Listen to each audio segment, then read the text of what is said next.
Start.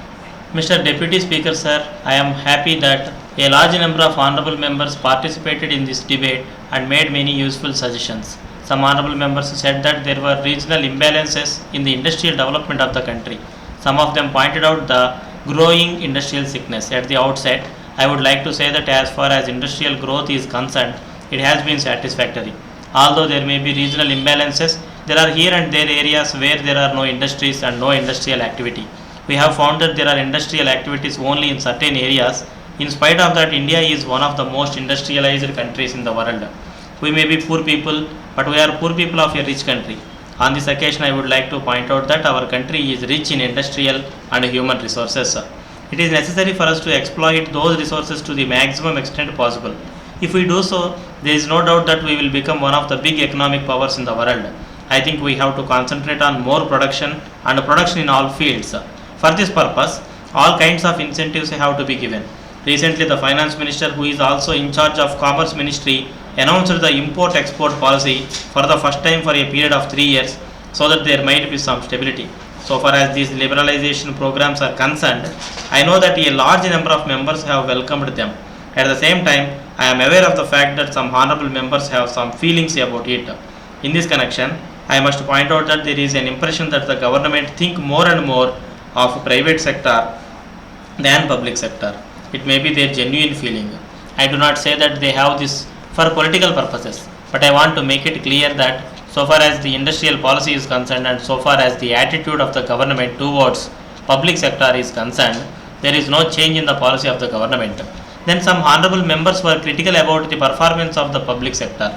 I agree that it is the taxpayers' money that is invested in the public sector. So the public sector is accountable to everybody, but at the same time, I must say that the public sector is not always meant for making profit. There is a responsibility on the part of the public sector to create infrastructure in the country. The other day, an honorable member asked why we were investing so much in the public sector and only a small amount in small scale sector. In this connection, it must be borne in mind that for generating power, we cannot think of the small scale sector. In my view, it is not correct to say that the performance of the public sector is not good.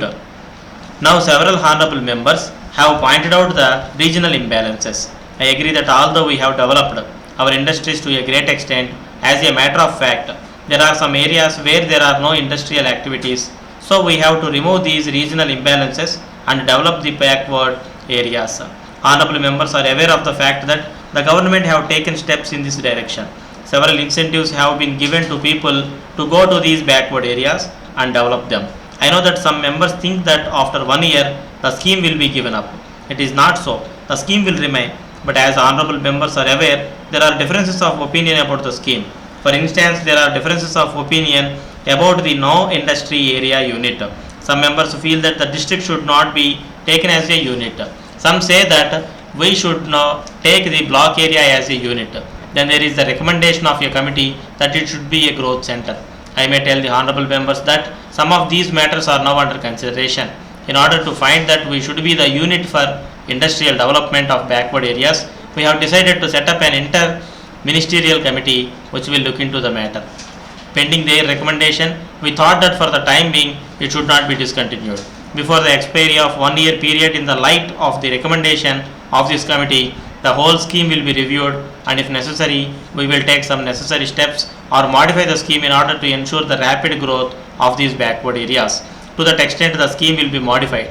In this connection, I would like to reiterate that there is no question of giving up the scheme at all. On the other hand, we are very keen to go ahead with this scheme. Finally, I come to the question of industrial sickness.